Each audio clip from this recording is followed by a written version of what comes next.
Ladies and gentlemen, welcome to the BTB Movie Club podcast. My name is Dan Sears. We hope you enjoyed today's movie discussion.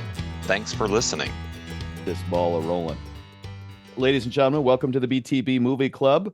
We're here to discuss movie number 203. This is Dan's pick. It is Jordan Peele's directorial debut. It is the movie Get Out. This was part of the Kevin Bacon 6 Degrees of Separation theme. And why don't you remind us how you got to Get Out from Animal House? Are you serious? I don't remember. All right. Isn't this an important part of the theme? So going great. You can't show your work. Yeah, but I gave it last week, and that's long gone now. That notes. Some of us weren't here last week, so if they missed out. Matthew, play the clip. So Donald Sutherland in Animal House, and he was in JFK. Then Joe Pesci was in, I think it was Lethal Weapon 2. Joaquin Phoenix in Signs with Mel Gibson. Then I went to the Joker. So Joker, it's a full ado with Catherine Keener. And so I'm going off Catherine Keener, and she was in the movie Get Out. So I did the 6 Degrees thing, and it landed on this movie, a psychological horror movie from Jordan Peele. So there really, other than the Kevin Bacon thing, there really is no logic to the pick. I liked it. I mean, I really liked the movie. I was interested though, so I've just seen it once, knowing the ending and everything, if I would still, like the movie as much. And I did when I watched it yesterday. But I think everybody had seen it. I'm sure Hilty has seen it. No, I don't even have to ask him. But all right, Mr. Aaron, you are up first. What'd you think of Get Out? And you can unmute yourself so we can hear you. No, I was muted by Tim, is what I was saying. Sorry about that. You are not. Much like you, Dan, I had seen it once before. I remember really enjoying it. Not that I didn't this time. I liked it. With the way things went, I was watching it right up to the last second here, so I did I had to touch fast forward a couple times at what I remembered were maybe not so significant parts. But each time I thought that, I ended up having to rewind it because I was like, "Ooh, I think I just missed something." So I didn't save myself any time by touching fast forward. I don't remember the movie being short. What was it, like a 144 runtime? At least that's what it said at the bottom of my screen. That it did seem to go by really fast this time. I didn't remember that, it feeling short the first time I watched it. But it seemed like it was really fast. Things kept going. I thought there was going to be, the way I was remembering it, some lulls, and just even the parts that I thought were going to be lulls, they weren't as long as I remembered. It was real quick. Pacing was good. Some little things, being the second watch, picked up on the red, white, black motif. Didn't realize it started right at the beginning when he's shaving with his skin, and then the shaving cream, and then he cuts himself. And then it's just red, white, black. They throw in some blue every once in a while. And I didn't look up any of Peele's color theory, or even if he had one, or if that's, just what he went with. But I noticed it throughout the movie, just especially at the party. They throw it in your face with all the guests wearing red, white, and black, mostly red and black. But those little things I really enjoyed, kind of watching it with a little more critical eye, kind of like the second watching of The Usual Suspects, or the second watching of Fight Club, something like that. You're just I was at least trying to pick out different things. What are they showing me? And by this point in time, I've watched other people talk about it. I've watched other people's theories, and I've even, some of the Jordan Peele interviews. One that stuck out, and I totally forgot. I thought it was great the way he handled it. I don't know if it was an interviewer or if he was taking calls or if he was just telling the person a story, but the digging in the armchair when he gets the cotton out, somebody made the analogy, and not disrespectful at all, and I'm not trying to be either, but like cotton picking saved his life.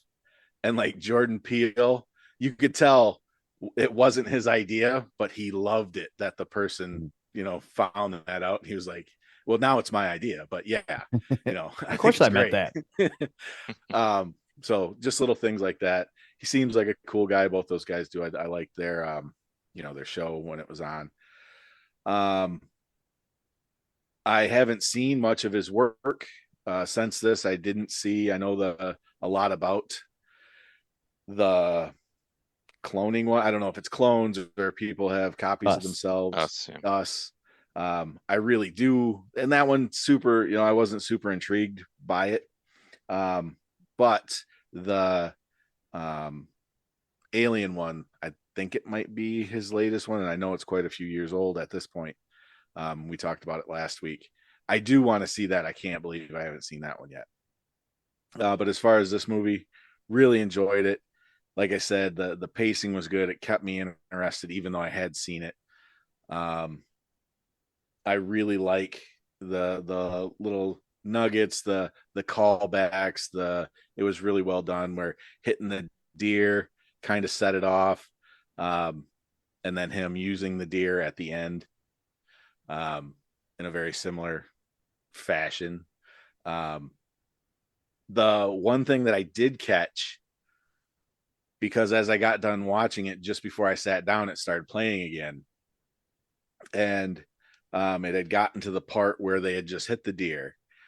And I really thought she was being until that third time of seeing this scene, both times I thought she was just playing her part, standing up for her man, her, black man, and not letting the cop get her, get them down or get anything over on him. On that last time it popped up, I was like, oh, she doesn't want him identified, so they don't have any paper trail that he was there. I never picked that up before. Me neither. I took that. Me neither. That's a good point. I thought that was really, just cool little nuggets. I'll watch it again, and I'll probably pick up a couple more things, about grandma or the uncle or the process, stuff like that. So I liked it. I'll watch it again. Good pick, Dan. That's, I'll let you guys, I'll jump in while other people are talking. All right. Let's see here. Next on my screen here is Brian. Fire away, Brian. What'd you think of Get Out? I'd seen it before. Liked it. It took me, I just kind of watched it. Usually I sit there and take notes and such and kind of try and pick up on things. And this time I was really just started out with that and then just kind of stopped and set the pen down and then just watched it and then kind of wrote some stuff down from memory. I did have Why Black People Have to Pick Cotton written down. Aaron, good call on that one. Since that came up again, let me ask. I was going to ask when Aaron brought it up, but weren't his arms tied to the chair? That was my next thing. How did he get in his ears? Cotton in his ears. Okay. He bent over a couple times, tried to get the straps off with his mouth, and he was trying to bite them off. Okay. He brought his ears to the hands. Okay. There are a couple things that if they don't come up, we'll talk about them at the end, Okay. And that was one of them too, which I had the same question Tim did. It's why'd they use the same TV from the TV show Lost? No, it was kind of a weird, good movie. I believe it was Jordan Peele's first adventure into directing, or the first thing that he got noted for. Did a really nice job. The family was just twisted. Bradley Whitford was just just an ass, the whole time. And the brother was just weird. Unbearable. Yeah. It was like, hey, do MMA and I'm going to choke you out. And he's like, I don't wrestle in front of people. And I mean, it just most awkward dinner, one of the most awkward dinners. It was kind of what was the old Guess Who's Coming to Dinner? It was kind of that, but just with a twist, a horror twist. And then I kind of got a Stepford Wives meets Roots kind of vibe. So instead of brainwashing the women, they were transferring brains into African American people. It was quite the ride. So the TS motherfucking A. I mean that guy was great. I liked him in the Ryan Reynolds one where he was the video game guy. Oh, Free man. guy. Yeah, Free Guy. Yeah, he was great in Free Guy also.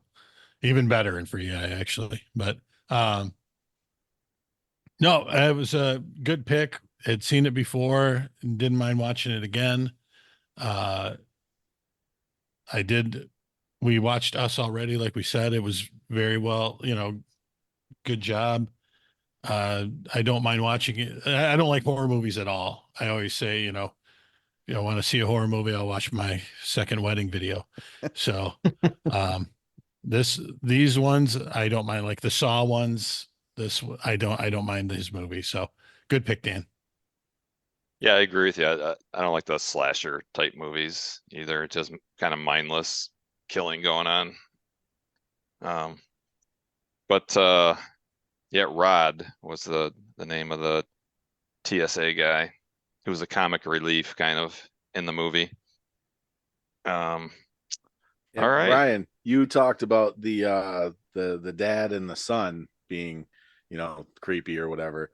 I thought the mom, and the only thing I could place her from was 40-Year-Old Virgin. I don't know if she's done more than that, but the huge role in that. She creeped me out the worst. Like, she seemed sinister from the start, from when they pulled up and she was on the porch. So, like, the dad, right up until the auction, I thought he was just a goofy dad. But like the mom, even the first time I watched it, I was like, she's up to no good. And I thought maybe she was being, kidnapped or held against her will or knew something. I didn't know like she was the main villain. Yeah, and I mean Rose too. I mean the whole family was fucked, but Rose, bringing all the people, and then like the even more aha was she even brought the girl. It's it's like this guy, oh, let's throw a girl in there too. So yeah, did she just befriend her, or did she, was she bisexual? And I went lesbo. I went for the girl on girl action in my head. So she slept with her grandpa and grandma at some point. All right, on that note, we'll move on to the other Larson in the group, Tim. All right. I like this a lot. One common complaint is like Hollywood's out of ideas, right? And when Jordan Peele came up with this stuff, I thought it was pretty cool. Like, it's a little different take on traditional horror movies. And anybody who can take a genre and put an original spin on it at this point, I think is doing a good job and deserves some accolades. When we're redoing Footloose, we're getting to the bottom of the barrel. You know what I mean? And so did they redo Footloose? Yeah. Did they really? Yeah. And why would it be the bottom of the barrel to redo it?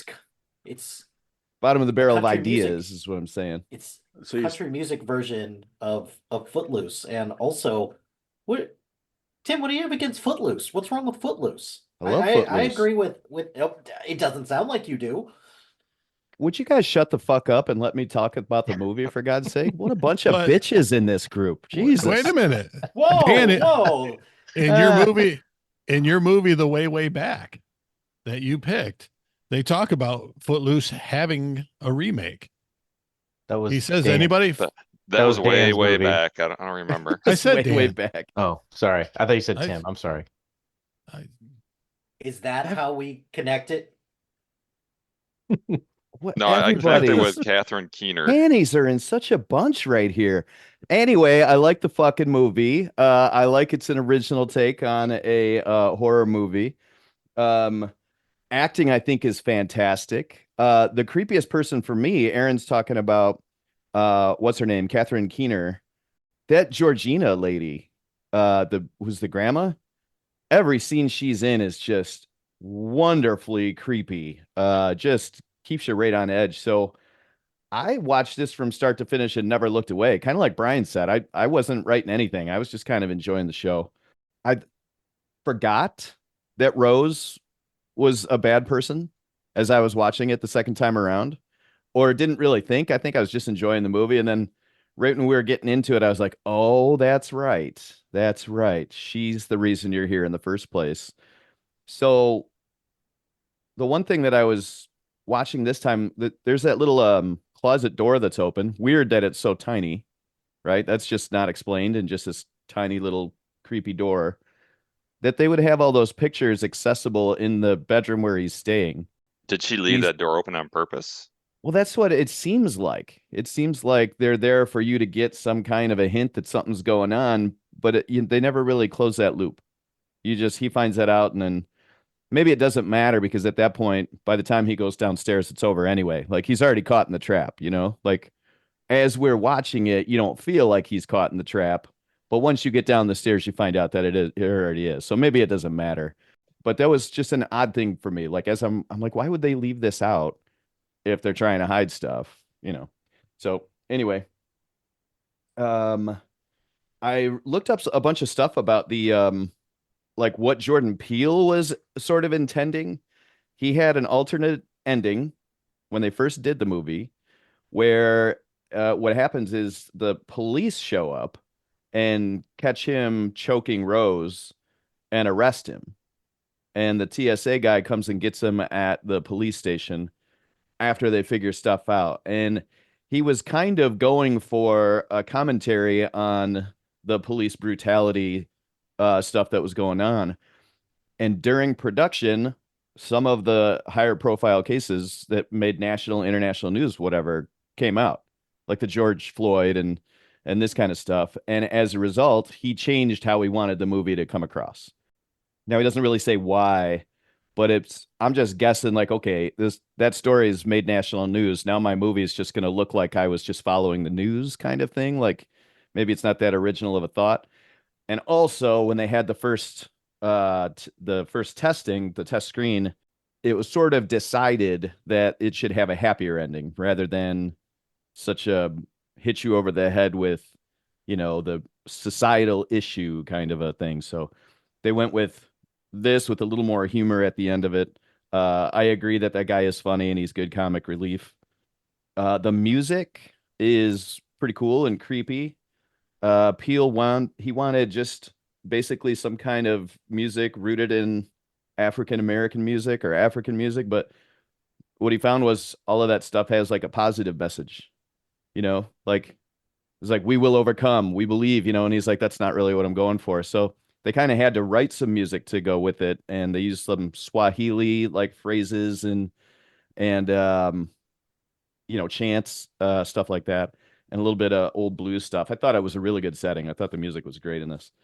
And then yeah, his themes. Now this is just his take on what he was doing with his movie, was that he wanted to include white people who were the bad people in a racist movie who did not look conservative. They looked liberal. And so the point was the dangers of liberal people also contributing to the problems of racism. And so I thought that was a really intelligent take too, because that makes the take on this more original than just, some kind of Confederate flag redneck somebody being the bad guy. You have a different sort of a feel on it. So I like what he did. A lot of intelligent moves here, and this thing made tons of money. Budget 4.5 million, box office 255 million. So Peele's doing all right, I think, by making this movie, and you can see why he's got a couple more on the books at this point. So, really, really good pick, Dan. Saw it before, and I went to rent it because I didn't want to watch commercials. And on Prime, it was like $3.99 to rent it and $7.49 to buy it. So I'm now the owner on my stuff of Jordan Peele's Get Out. All right. It's gotta be worth it. Yeah. Yeah, It's I'll a watch it common again for sure. Yeah. That's a common thing in especially in older houses that have like an attic bedroom. You'll have a small like storage space just below the roof of the house, and Kind it's of like a like side attic. yeah, it's like a short door, and yeah, Yeah. that's kind of common, and especially in older houses. But all right, okay, well, thanks there, Tim. Hmm. So next up we've got Matt Smith. All right. This is the second time I've seen this. Um, great movie. I love this movie. I love the tone that Jordan Peele sets like right away with the guy being abducted in the neighborhood, and then it kind of flips to this like country, or I guess it's not country, it's upstate New York, but and the music, the Swahili singers and stuff, I thought that was really cool. Um, acting's great. I I am a fan of Bradley Whitford. Whitford. Sorry, I don't know why I couldn't think of his name. And to Tim's point, he actually Jordan Peele was like, I liked you on West Wing. So he wanted this whole family. I think Tim just said this, but he wanted this whole family to be, the liberal white sort of vision of America. And I thought that was good. Good stuff. Yeah, I love the tone. I love that the first viewing, I didn't forget that Rose was evil and bad. But it is a little tough at first to be like, oh, she's the bad guy here. Like it does take you until you get to a certain point. You're like, oh yeah, she's actually just evil. Even the second time through, it took me a little while to remember that she was the evil one too. Um, yeah, just an interesting like science fiction-y horror thing. I don't like horror movies either. I don't like jump scares. I don't like that just doesn't appeal to me as a movie watcher. But this was done really well. This was more like thriller suspense type stuff. Um the the scene where they're doing the bingo cards, they're auctioning him off basically, right? The silence during that I thought was really well done. Um and You know what that was from? They used to when they used to sell slaves, that's what they had. They had silent auctions. I did not know Oh, that. Did not know that. Yeah, so a couple other things. My favorite quote in the movie is actually, and I didn't catch it the first time, it took me a second watching, is when he's explaining how his dad lost to Jesse Owens. And he goes, yeah, he almost got over it.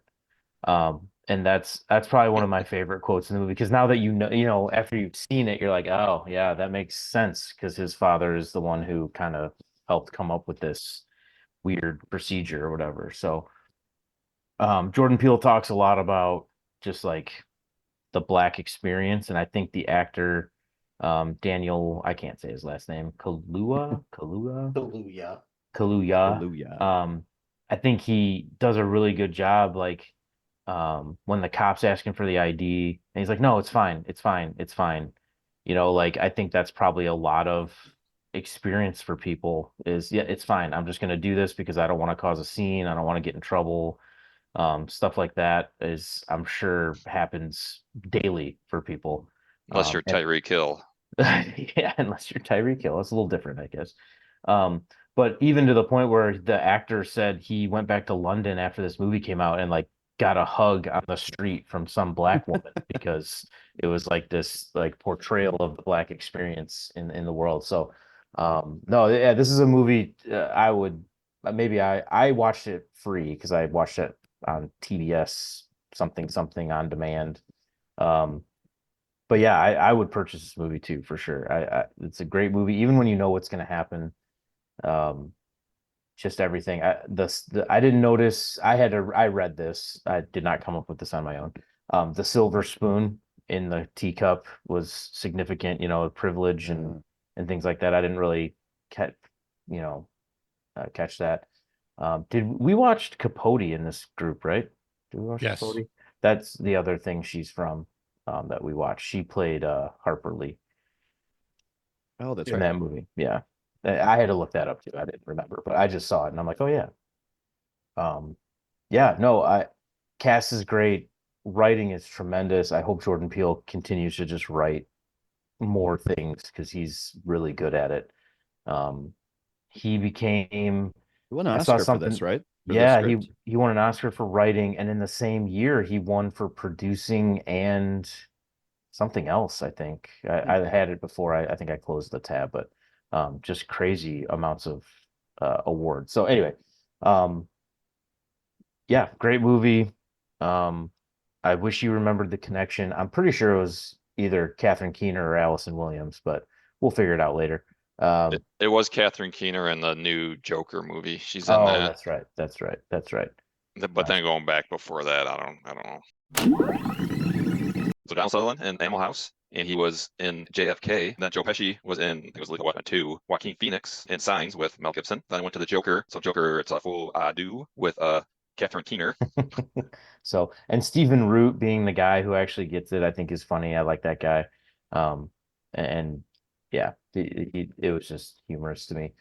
Yeah, it's a great movie. You guys said it most of what I already would have thought anyway. So, good pick. Would watch it again. Good job, Jordan Peele. I hope he keeps doing stuff. I've seen Us. I've seen this. I have not seen what's Nope. this? Nope. I've not seen that yet. So, um, should All right. probably see it since I like these other Yeah, two. agree with Aaron. It does look really good. That's something we should definitely watch. All right. Okay. Yeah, this movie won the Oscar for Best Original Screenplay. Maybe I'm picking it. 6 Degrees. Okay. You gotta do a circle. Okay. That leaves us with Hilty. You are up. I mean, a lot of the stuff has already been said, which is good because there's a lot of layer and complexity with this movie, which kind of makes it a little bit unique from a lot of other horror movies out there. Even though horror is a little bit more known for having a lot more social commentary than people give it credit for. Um, but of course, that's why we watch horror movies, right? The social commentary, not the slashing, not the murder, not the being scared or anything like that. So, Boobs. oh, can't forget about that. Gratuitous boobs or gratuitous tits, of course. But let's see what else. So, one thing that I love about this movie a lot is that kind of what piggybacking off what Tim said is that um since this has so much social commentary and everything like that, this causes people to think about this in unique perspectives. And if you haven't checked out some of the fan theories about this movie, they are fantastic. And um, not to say that other movies don't have fan theories, but some of these are great. So, like for example, um, one fan theory is that this is all in Rod's head, the TSA agent, the whole time, since he's the quote unquote hero at the end coming in to save the day, and he's the one that's doing the investigation. This is all going on in his head the way that he wants it to go. And that ending wouldn't have been the same had they done the other ending that was talked about, which, you know, yeah, that ending would have made sense, but you're right, it would have just smacked us all over the head. It's like, yes, we get it. Police don't always have the greatest track record when it comes to, black people. But,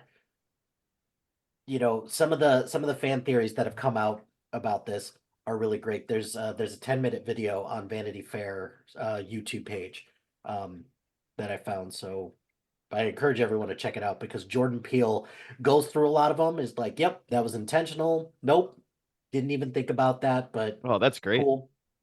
Um, so for example, there was a scene where the at the airport when Rod was on the phone and they say Flight 237, and 237 is like significant in horror because that's the room in The Shining where nobody wants to go into. And Jordan Peele was like, "Yep, that was intentional because he uses Kubrick as inspiration for a lot of what he thinks about when it comes to horror." Um, he said that it was no accident that everybody at the party comes in a black car. It was like that wasn't an accident. That just something that just, just happens. It just makes sense that for that. The symbolism of the deer at the beginning, that's a big deal. But then a lot of people have theorized that that same deer is also looking at Chris at the end and is like, well, you watch me die, now I'm gonna watch you die and figure this out. Um, the conversation at the uh, at the dinner table about jujitsu versus whatever, like the brother is like, you should do this because it's like chess, you think 3 steps ahead. Well, when they're fighting at the end, he waits three until the third time where he kicks the door shut to stab him in the leg because he's thinking 3 steps ahead for stuff like that. So little things like that is what makes this really good. um I encourage anybody that if they like this, go see Us, go see Nope, because I really like Nope. Um, Nope was one of the coolest things to watch in theaters over the last couple of years.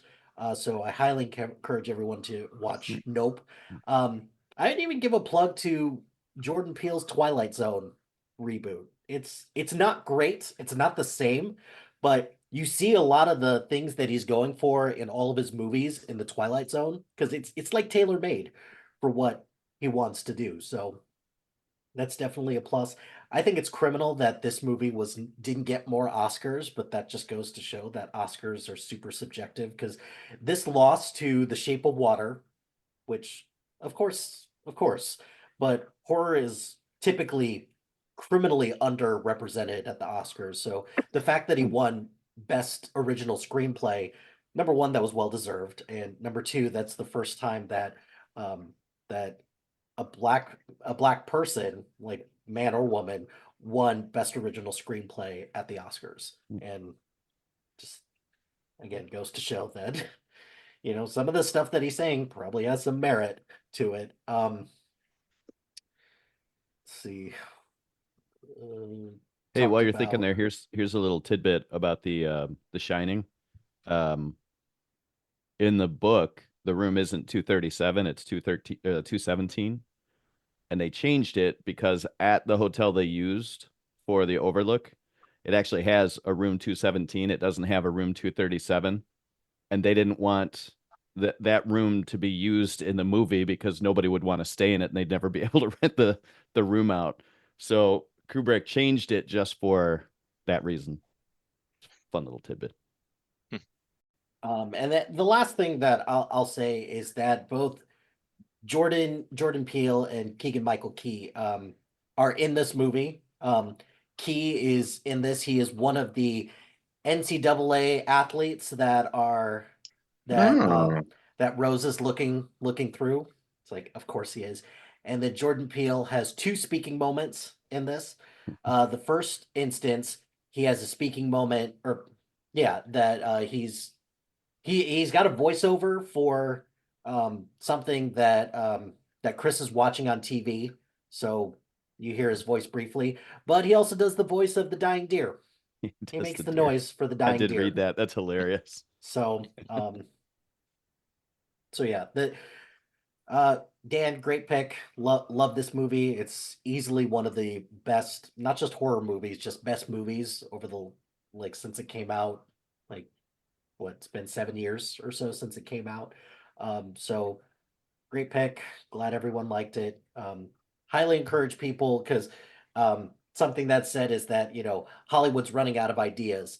Well, the problem is that when there are original ideas, nobody goes to see them though. So, you know, this is a good Name example. Shame. So, goes to show that original movies, there is still a market for people who want original ideas out of Hollywood, but the problem is most of the time is that these original ideas don't ever make money. So, support those original ideas and such. And that's all. All right. Glad you liked it. Was Kay Key, was he like Dingle McCringleberries on the Dingle McCringleberries. Yeah, that's him. I don't know if he had a name next to him, but damn it. Hingle McCringleberry, usually one of my fantasy sports team names. I usually pick a name from that East and West Bowl sketch. So this year it's Le Carpatron Duc Merrier and something else. But yeah, I was trying to do that. All right. Okay, glad you liked it. Mr. Weldon's here. Welcome. How's it going? Good, Great. thanks for asking.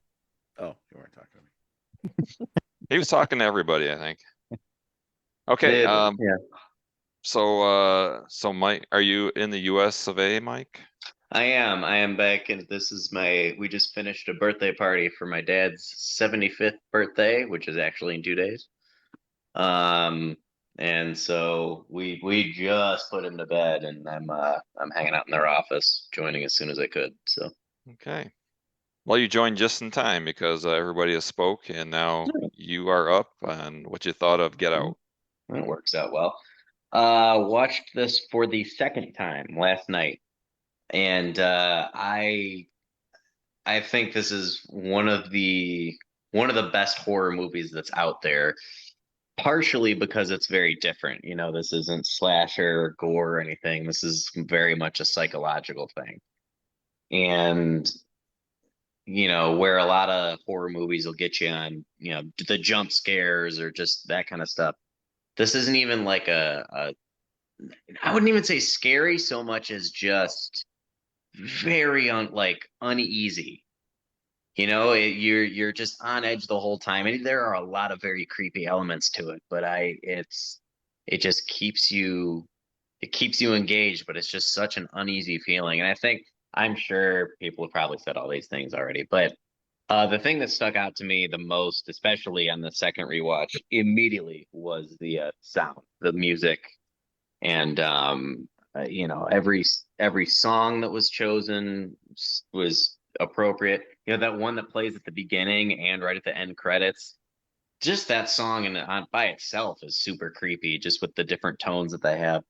But I mean, anytime anything would happen, the groundskeeper's sprinting at him suddenly and then turns, and you have the buildup of the violins, and then suddenly he turns. It just it just keeps you on edge, but not necessarily jump scare. You know what I mean? It's just a psychological thing where it's just the entire time you're just, oh man. And I think that's what's just so what's so genius about this movie as far as being a horror movie. I love the fact that this is Jordan Peele's kind of debut in the whole thing. I think part of the appeal of this was the fact that everybody said, hey, Jordan Peele, that comedian, made a horror movie and it's actually really good. But take that out of it and it's still it's fantastic. And I did see Us in the theaters. Not gonna say I wouldn't say it was as good as Get Out, but I still enjoyed it. But he definitely has a style, and yeah, I just thought it was fantastic. I kind of heard Hilty talking about this when I just got on here, but I know he does address the racism pretty well too. I mean, with when just for example, at the beginning, the girlfriend's like, "Oh, my dad's fine. He would have voted for Obama for a third term. You're kind of a third term or whatever." It's like, oh, it seems like his dad's gonna be fine with him. But then when his dad pulls him aside and says, "Hey, I would have voted for Obama for a third term," he's saying this is your president because you were black, and I'm acknowledging this like out loud. It was just one of those things where it's like, yeah, they're doing all this, the brain surgery things on black people, and that's obviously insane. That But that this line isn't almost like a seems sorry. That line almost seems rehearsed. Like they said that to all right. the black people they brought there. Yeah. And but it's not like this movie isn't just like a slasher where it's like, oh, it's some killer that's just trying to kill black people. It's not like some simple thing.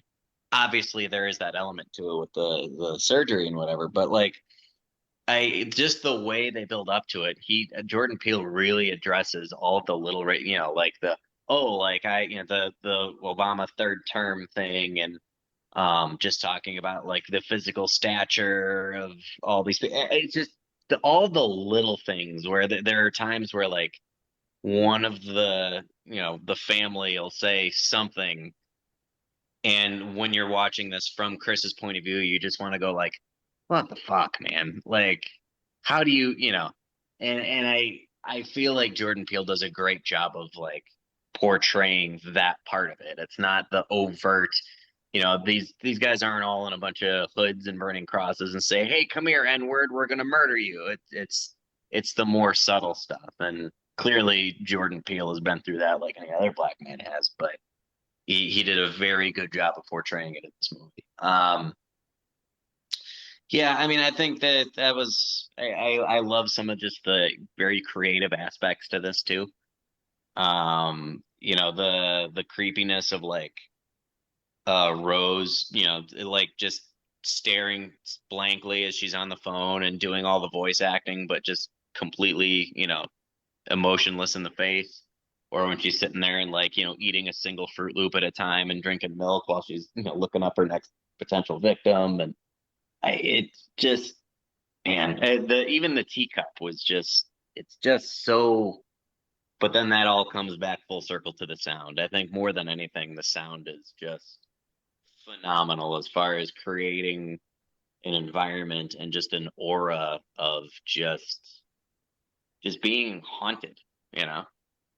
I guess that's most of it. It's good to be back. It's good to be back home in the States, and it's good to be back in the group, even if I'm only here for a few minutes tonight. All right. Yeah, you said about the Fruit Loops. Jordan Peele said that that's the second most psychotic thing he could think of her to do, to eat Fruit Loops and drink milk separately. So I thought that was kind of funny. Yeah. So it was discussed, Rose. Oh, I'm sorry. Go ahead. Well, yeah, just as a follow-up, I'm just thinking this out loud while Mike's talking.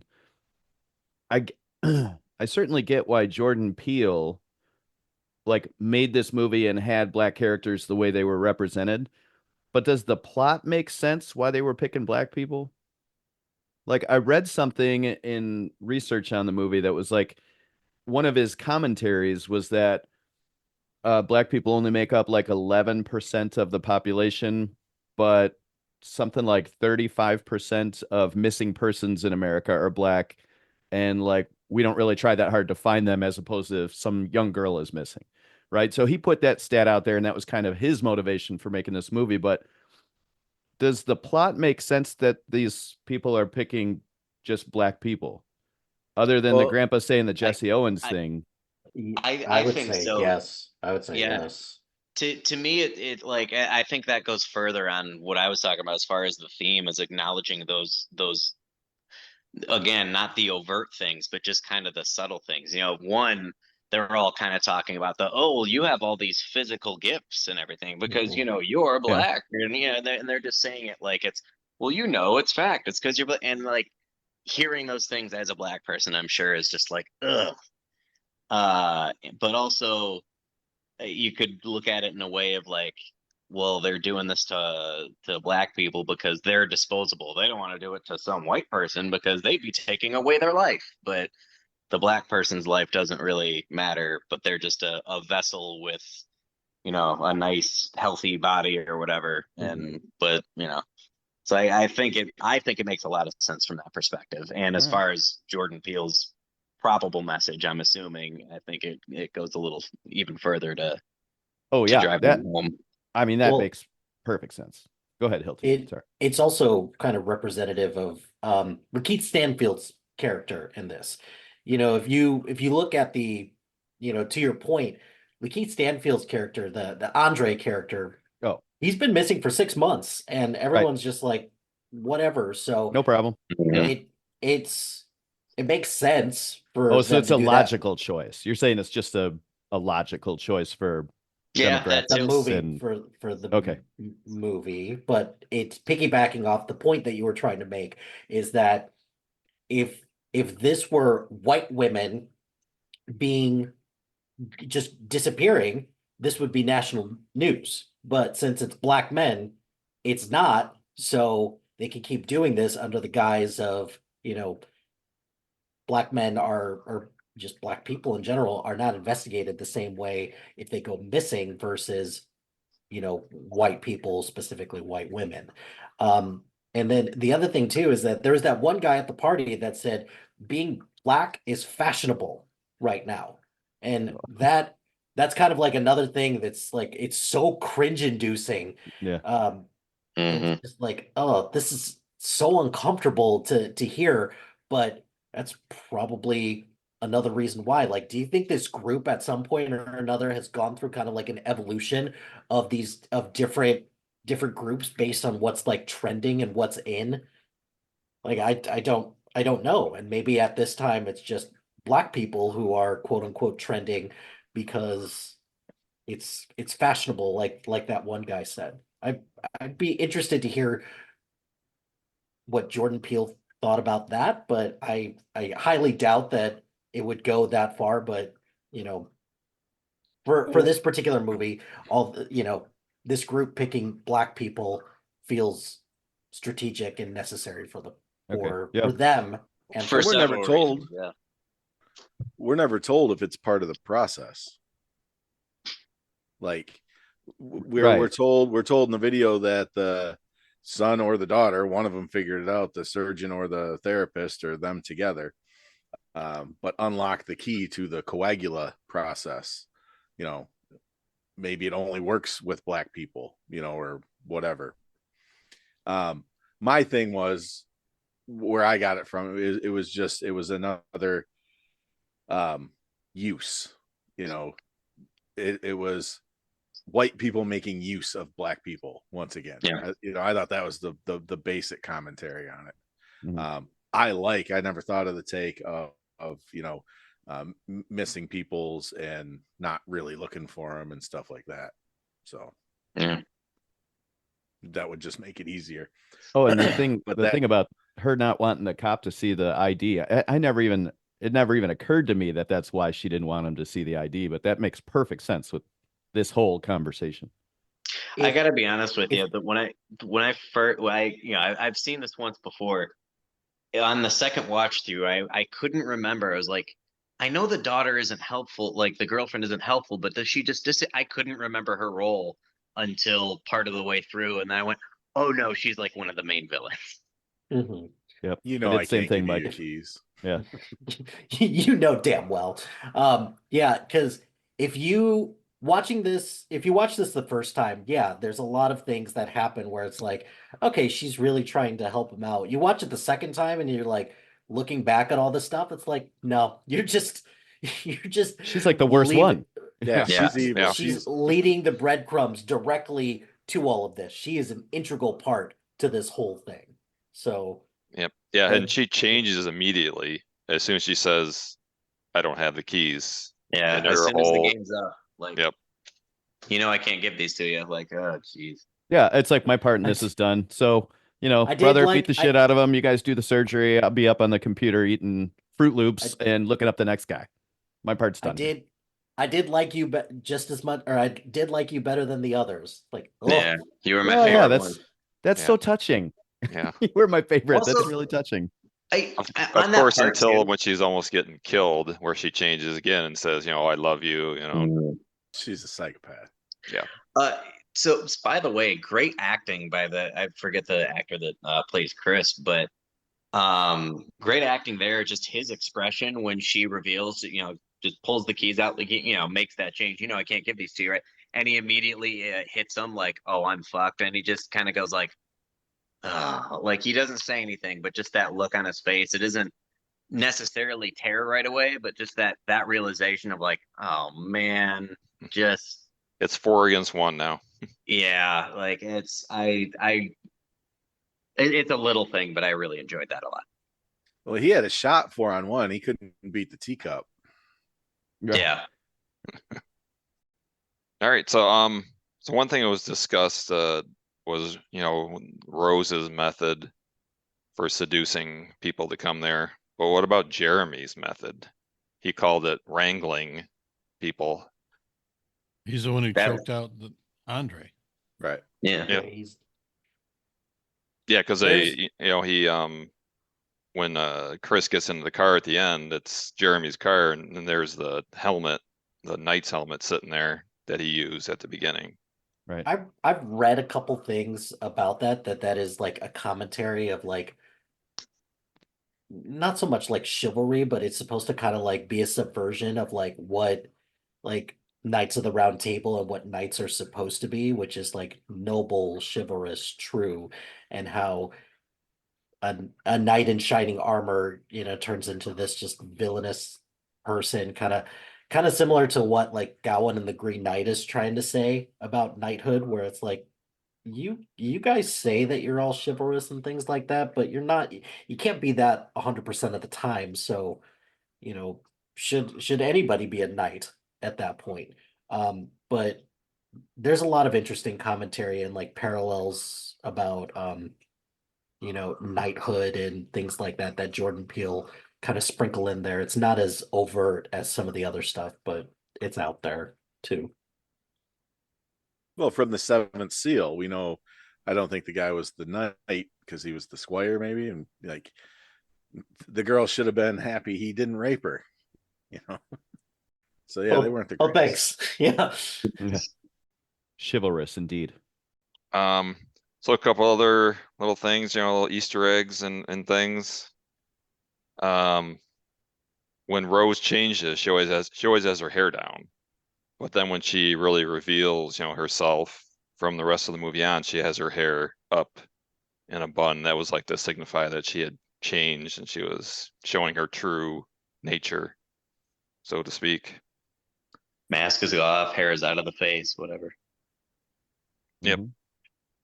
Mhm. Kind what of are we opposite of the movies when the nerdy girl takes her hair down and Yeah. becomes the Yeah. Yeah. Yep. And I saw something with Jordan Peele, and he said that the scene at the beginning when she's holding Chris's dog, and then she says, "I gotta pry something out from Chris," you know, and she puts dog down and goes and talks to him. She was referring to his brain. We're gonna be prying your brain out at some point here. Okay. All right. Um, How have we gotten this far through this conversation without anybody saying the term Easter egg? That's something. Usually somebody is all over that. Well, I was going to bring up, is this like seriously though, the difference between a horror and a thriller? We haven't talked about thrillers in a while. Yeah. To me, this is a thriller. I don't know if this makes it into the horror category for me. To me, this is creepy enough that it's a horror. Okay, it's I don't I throw this term as kind of cheating, but I'd almost call it suspense because you can you can attribute that to a thriller or a horror movie. You know what I mean? Like that's. I agree. mean, I found it to be more suspenseful, but the end kind of makes it a horror movie to me when they're cutting people's heads open and we're beating people, we're kicking people's faces in and things like that. I think that's what kind of turned it towards the end of the movie. Yeah, but Well, they do okay, that in Lethal but to Weapon be- too. So To be fair, from the perspective of Chris, this is 100% a horror movie. True. Like put yourself in his shoes. That's all terrifying. Which is like the whole point of the movie is to be in Right. issues. Yeah. So the term psychological thriller is used a lot, right? Horror and psychological thriller kind of get used in the same conversation. And I would lean more towards psychological thriller for this than straight up horror, but I think they're somewhat interchangeable. but you can kind agree. of tell the I was- difference between them, right? I can't obviously. No, I think it works for both. just because. Yeah, you're don't my know. cuz, all right. I don't know if anybody said this. I don't think anybody talked about this yet. Did you see the connection to Eddie Murphy? He wanted Eddie Murphy to be this main character, Really? but he was Really? too old. But he also thought about this when watching Eddie Murphy's material about black people in horror movies, about how they would never get, only white people are stupid enough to blah blah blah, whatever. Yeah. Like, and that's yeah. The black people would be like, get out. Yeah, get Yeah. out. You got like It's- people yelling at the people on the screen, like, get out. Like, why would you be here? It's in Delirious. Delirious, yeah. I did read about that as well. Oh, and Brian, you brought up Stepford Wives. That was one of his inspirations for this.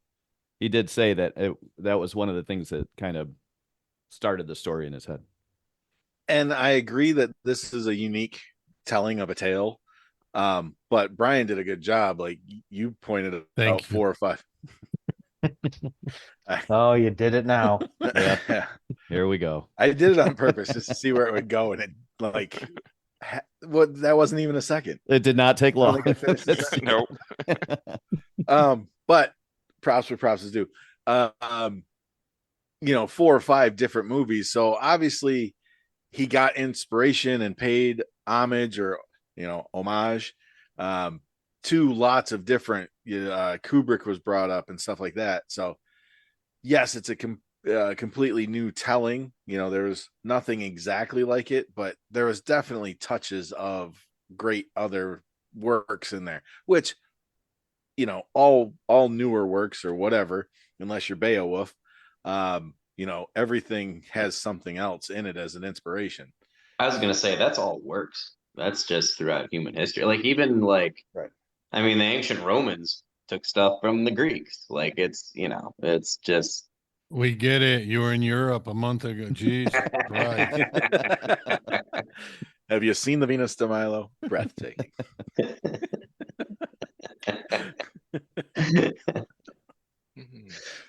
All right. Just a couple other things I have here. Rose's death was the same as Chris's mom. She was just left there to lay in the road and die the same way Chris's mom did. Oh yeah. Yeah, which almost screwed But him that up. was a car because that's why he had accident. to. No, that was the Yeah, she was hit by a car. A Yeah. hit and run. yeah, Rose yeah. was shot, but Right. that's why he picked up the Yeah, grandma. and choke. He went And back choked a for little. grandma. A little light choking. Little choking. Little choke. Little like Chokey foreplay. Yeah, choke. that wasn't why that wasn't discussed. Why did he stop choking her? Why Because he's didn't he not a finish it? murderer. Well, and That's she when the car said pulled that. up, isn't it? Oh wait, he already killed Well, her she dad. she also said that And the brother. she loved him and everything like that, and that He got boot stomped that got that him- motherfucker. Sorry. Guilty. I apologize. No. I'm gonna mute myself. Wasn't he No, still? it's okay. Correct me if I'm wrong. Wasn't he still choking her when the car pulled up? When the TSA guy pulled up? Isn't that why he backed off? No, he just No. stopped. Oh, he just stopped. He Okay. stopped. He stopped Yeah. before. Yeah. It stopped a few seconds before the lights shined Yes, on him. Tim, you are wrong. Yeah, no, I got that. Thank you. Well, you asked us to correct you if you were wrong. I'm Yes. just following directions. Yeah, just cuss. Just Just cause. And last thing I've got, after Chris went to the basement and was tied up, then when the next time they showed Rose in the bedroom, she had put all those pictures up over her bed as trophies or whatever, because she could bring them out now that he was yeah, every picture was like incapacitated. in a frame and stuff, which is Straight psychopath. Yep. yeah, Yep. trophies. Yep. Well, and I read somewhere that people were actually thinking she was hypnotized, like she was part of the hypnotized, and the actress actually said, no, she's just evil. Like it's Yeah. okay for her to just be the bad guy. Like, We don't want her defend to. Yeah. There's So there's pretty. actually a thought that not only she but the brother was also hypnotized as well. So, but I don't, because if that's the case, like I don't know. I think the story loses some of its appeal because that just, with Rose being actually like in on it and kind of just part of it, it makes it a lot more Oh, yeah. scary. Yeah, and it doesn't terrifying. it doesn't mean they're not brainwashed from a young age. Like They were just raised that Yeah. way. Oh yeah, Yeah. they're you indoctrinated know, into right. this. This is their life. Like this is just all they know, but it doesn't mean they were hypnotized. Even brainwashed, you're making the choice to still go along. Hypnotized, you don't have any choice. Right, exactly. Were you guys all first time you watched it? Were you guys all completely duped by the girl? Yes. Right, there were no Yes. signs Oh, out there. yes. You're completely duped right until the keys. Yep. Thinking back on It it, was suspicious when she kept on not being able to find them. I Yeah. remember the first Right. time, and Feels like that dragged on way too Right. long. yeah. but again, well, you weren't. And it Again, was at that point, the building, trap's already been sprung. and it was so- building that suspense. It was, Yeah. And after the 30 seconds of that, it's revealed. So you didn't really, they didn't really Yeah. throw you there Yeah. with Yeah. the keys. The second time walking through when she started look like I think it was just before that scene where I remembered when oh shit, I forgot she's in on it. Like Mhm. Yeah. it didn't yeah. Yeah, she does a great job. The actress is No, like- fantastic in this. throughout this viewing, I never forgot like how evil she was, and it made the scenes leading up to it worse. Right. Yeah. Just like how fucking psycho are you? I mean, because she was selling it. Like she was not only a good actor for us, but she was a great actor for him. Yep. I don't know. Well, where I was going with that Who is wouldn't that have fell like for it? the brother shows up and he's so weird.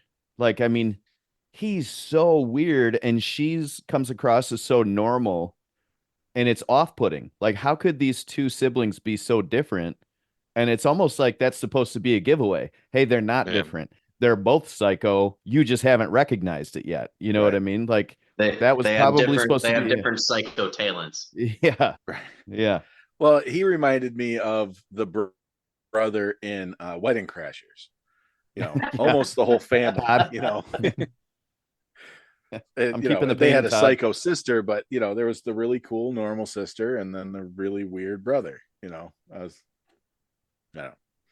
I think that was, they're two different roles. He was the one that went out and, beat up people and abducted them, and she was the one that just did it with charm. Again, It's like different he psycho couldn't control it. He was just, outwardly hostile, and that's just the way he was. You know that mom had another sound for both of those kids, though, other than the teacup. If she needed to control the other kids, she, I don't know, kicks a door or something, and they just completely fall Right. down. That would mean they were hypnotized. Yeah. What a sure way they to were go to not- bed at night. Not necessarily for the point of this is why you're going to act this way, but as a control mechanism for other things along the way, I'm sure they were. Well, the other thing is like I guess hypnotized is one thing. Hypnotized just puts you in the sunken place. It doesn't like mind control you into like, like physically making you do stuff other than just paralyzing you, at least as this movie portrays it. The people that were hypnotized before that were doing stuff were possessed already by people. They had the minds that were put into their bodies already. Like Rose and the brother don't have the scars or whatever from the surgery, because like the groundskeeper and the maid and everything, they've already been taken over by somebody else. That's why they can't control. Like that's why they're doing whatever they're kind of told, because they're kind of members of the family or whatever, and they're in on it. But it's not like when she like taps the teacup, suddenly she can just make Chris just stab himself. All she can do is kind of throw him down into the sunken place, and then he's paralyzed and he can't do anything about it. Well, I mean, she made him not want to smoke anymore. I mean, there's that. But what I mean is like the brother, if you've got that rabid dog in your house and at any time, if he lost his shit, he could beat the shit out of you, you would want a noise that you could just send him to the sunken place and have a timeout. You know what I mean? Yeah. I'm not But gonna lie. I'm just trying to back up the idea of like they could have been hypnotized, but not in the way of like, oh, well, they were being forced to do this. Correct. Like, no, they were. Correct. Yeah, That's you- not what they I'm were saying at all. absolutely You right. both can be right. the the amount of hits that the brother takes, I found it like how on earth can you come back up from something like that? That was like the Yeah. one horror movie trope I think they threw in there. Like Right. this guy got pounded into the ground and somehow got up. Like that's the one movie trope I feel like they went with.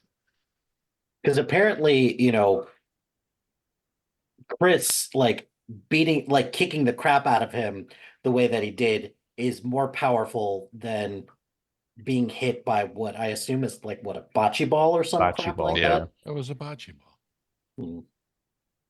2 blows to the head with the bocce ball. Well, in Footloose, they get in that fight, and then the guys that get beat up don't You make it to the dance. you have no room to talk about Footloose when you don't even agree with the remake. So no. Rusty let Willard off the fucking leash and he handled his shit. Yeah, Circular. he did. Circular.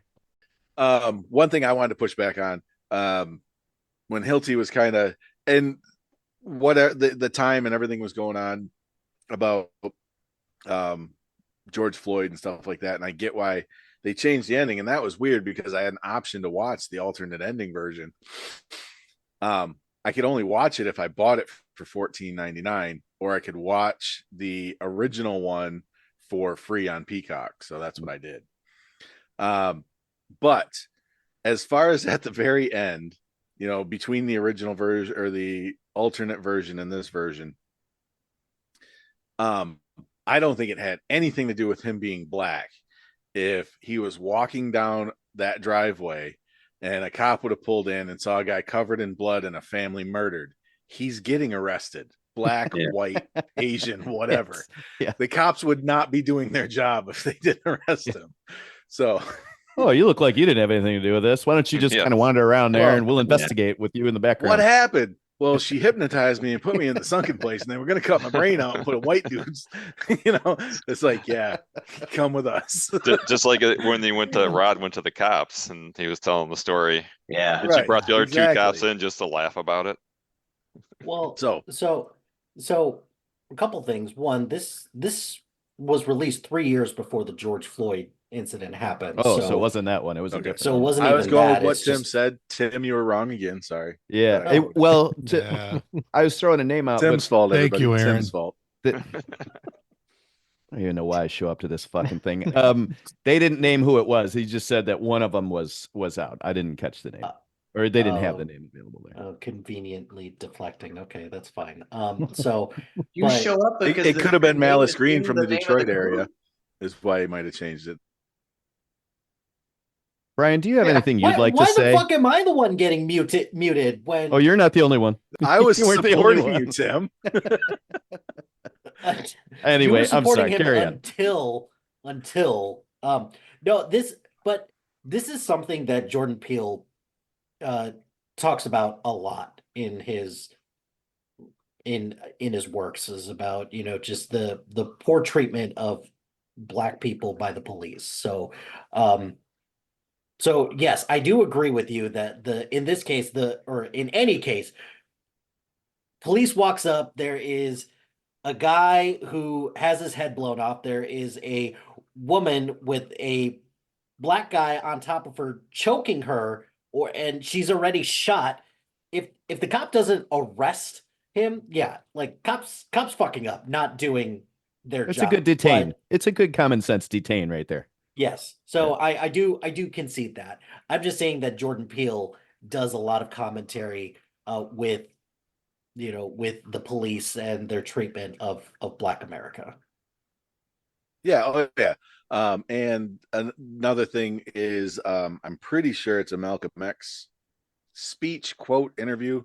But what you guys were talking about earlier about the liberal white, he has a fairly famous quote about how dangerous, or even more dangerous, the liberal white is compared to the racist Southern white. I haven't looked it up, but I know it exists. I've heard it a couple times. There was a phrase for it. It's the white savior trope. It's the white savior trope is what the phrase was for. the white liberal is the worst enemy to America and the worst enemy to the black man. Let me first explain what I mean by the white liberal. Were you fact checking me? No, I Yes. wanted to see. I wanted to hear the quote. He's learning. Lifelong learners. Makes Whole room sense. full of them. Well, so here's the thing about that. Well, Hilty's digesting that. I like that this movie is out there with that point of view, whether you agree with it or not. It's just, it's sort of, it's one of those situations where art gets to forward the conversation, right? Like people are going to land on both sides of that conversation. That's what we do. But the fact that you take a pretty good movie and then there's a little bit of a thinker aspect to it as well. I like that about movies. I like when there's something you can take away and chew on for a little while. I like that about art. Like that's kind of what it's supposed to be. This is a very middle-aged white man group right here. Yeah.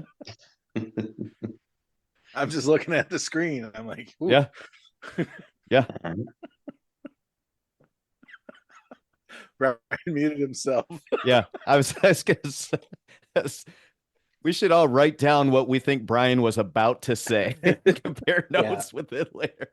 So this quote is pretty much saying that the reason why the white liberal is worse is because the white liberal goes in with good intentions, but then doesn't always back them up, and they can be sometimes just as detrimental by doing things either passive aggressively or doing things in the name of like trying to speak for black people. And there's also the coddling point that never allows them to stand on their own and all that. And he says the last part of this quote, 20 million black people in this country are a political pawn for an economic football, an economic pawn, a social football, a social pawn. That's how the liberal white person treats black people in this country. According to Malcolm X. According to Malcolm X. Not the views of Mike Hilty. We here at Or the maybe- BTB Movie maybe Club the would like to views. point out that we're just pointing out Jordan Peele's take on this particular issue. Views hope of none this of- movie do not reflect the Hope none of the 9 of you listening to this take that as our necessary opinions. Okay, I think we can put a bow on Get Out.